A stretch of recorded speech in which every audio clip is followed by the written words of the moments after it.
Hey folks, how are you doing this morning? Here I am getting ready to have another cup of coffee, and I thought I'd take a moment and I would talk to you about something that is very important for new investigators and probably very important for all investigators out there, and that's having a good, strong case management system. So let's grab a cup of coffee and let's head over to the table and let's talk about it.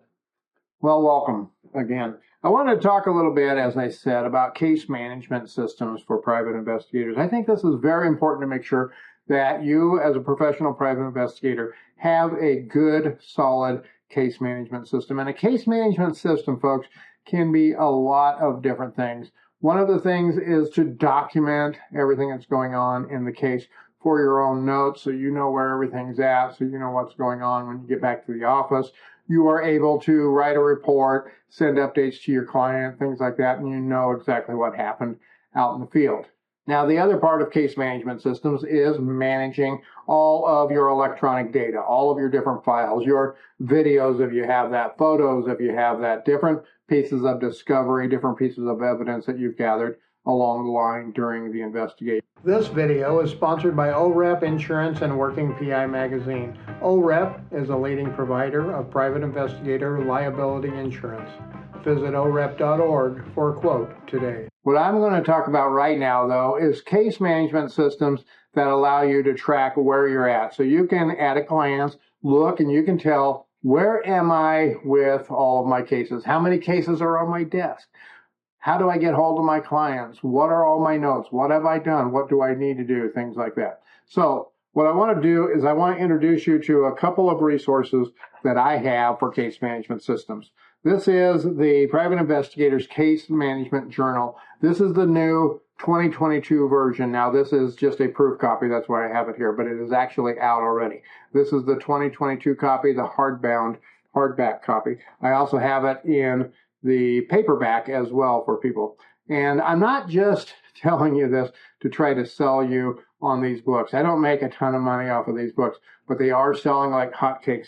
And I created the Private Investigator's Case Management Journal to allow new private investigators to have a way to be able to document everything for their cases. Now, one of the things when I started back in 2008 as a private investigator, one of the biggest challenges that I had was keeping track of everything. When I first started out, it was kind of slow and it wasn't too bad. I could just keep a little notebook. I believe I carried legal pads and things like that to track everything. But as I started to get busier, I was literally working 4 or 5 or 6, sometimes even more cases a week. That's how many I would have on my desk. They might extend out for a week, 2 weeks, 3 weeks, but I had a difficult time trying to keep track of everything. Now, back in 2008, it wasn't the electronic world that it is today either. I didn't have electronic files, photocopies of everything on my computer like I do today. I had to track everything. I had to keep copies of everything. I had manila folders that I kept everything in. Video for clients was sent out on DVDs. It was an arduous task, to be sure. One of the things that I wished I really had was some way to just track everything. And so I created, essentially, way back then, a case management system very similar to this. I'm sorry about all that glare there. But what I did was I created a system that would work for me, and I just used a notebook back then, and I suppose you could do that too. But this is all put together so you can take it out in the field with you. You can carry it wherever you want to go. It has a ton of resources in it. So what I am going to do, I am going to go through all of the resources that are in it, and I'm going to show you exactly what it entails. And I'm also going to leave a link down below, and this is an affiliate link. I do make a wee bit of money off of these things, but I am going to leave a link down below for both of these. And like I said, I do have the hardbound. If you would like something a little more sturdy hardbound, you can just toss in the back seat of your car or something like that. It's not going to get damaged as simply or easily as a paperback version. So I'm going to go ahead and I'm going to go through the contents of the book and let you know exactly what is in this book. So if you're considering it, you will have a good idea of what you're going to get when you purchase the book. Okay, first of all, it has the 2022 and the 2023 calendar in it. And that is very important because I don't believe you should be restricted to 1 year of calendar on something. As I start to get towards the end of the year, one of the things I find is that I have cases that will even start in late November or early December that will go out into the next year. So I need to have that calendar reference of the dates. But it's not just the dates that are in there.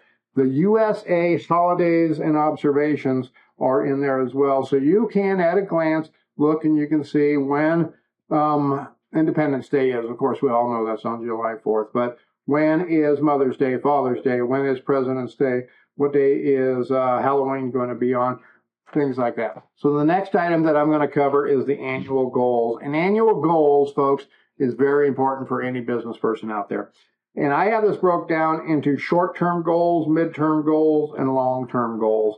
And every year, towards the end of the year, I start to work on my goals for the next year. And I like to have these jotted down and have them in a place where I can reference them throughout the year so I can stay focused on what I had intended things to be looking like throughout the year. So the way I have it broke down in the Private Investigator's Case Management Journal, I have personal, professional, financial, and other for each one of these, short-term, mid-term, and long-term. I think it's very important that we also stay focused on our personal goals and our financial goals as well as our professional goals. And I have other in there for other things in case you have goals related to some organization that you belong to or something like that. The next section in there is the important dates and information. And this has dates to remember and information to remember. So you want to put your anniversary dates in there. Important birthdays, your spouse's birthday, your kid's birthday, or other important pieces of information that you want to be able to have at your fingertips while you're out there. The next section is weekly task to-do list.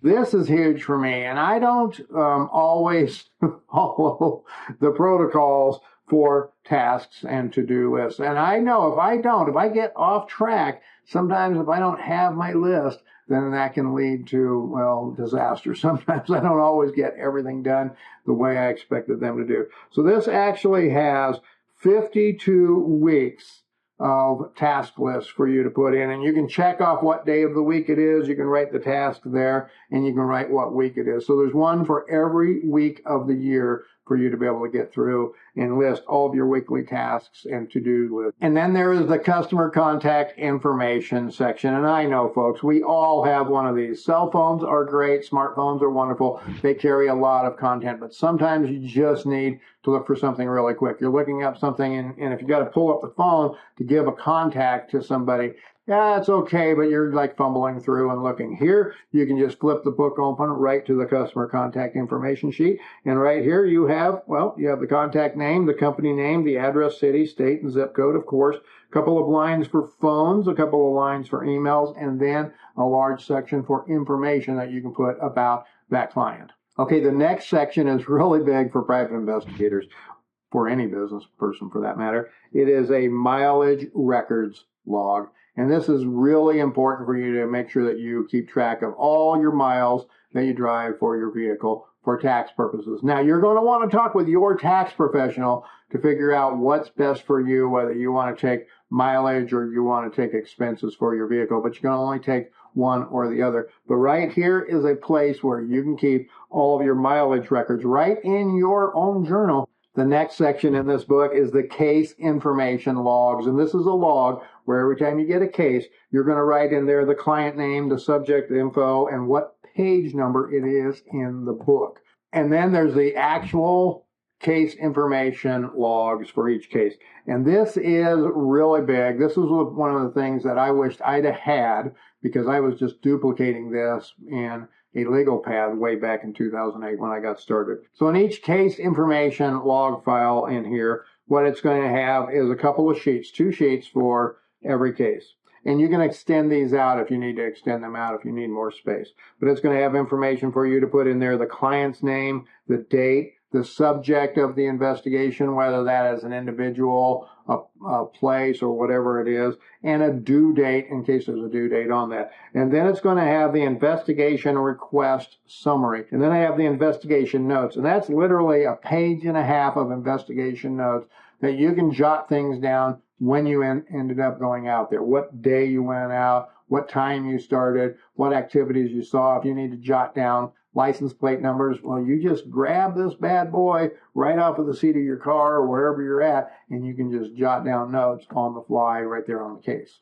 Now, at the end of the book, I have some forms that, man, I wish I'd have had things like this when I started back in 2008. I have a sample client intake form. Now, another one of those sample forms that are in this book is the incident investigation form. There's also a sample auto accident form. And then, of course, something that I think is very, very, very important because I'm always talking to clients all over the country. So I have a United States time zone map right in this book. So you can quickly look and you can see what time it is where in relation to where you're at. And the last section in here is the metric conversion chart, which is 2 pages of conversions. And it's not just metrics. There's some other conversions in here as well. So that's it, folks. That is the Private Investigator's Case Management Journal. Again, available in hardback and in paperback for you. And I hope this helps out. These are selling like hotcakes. They are flying off the shelf right now. So if you want to get your copy, there's going to be a link down below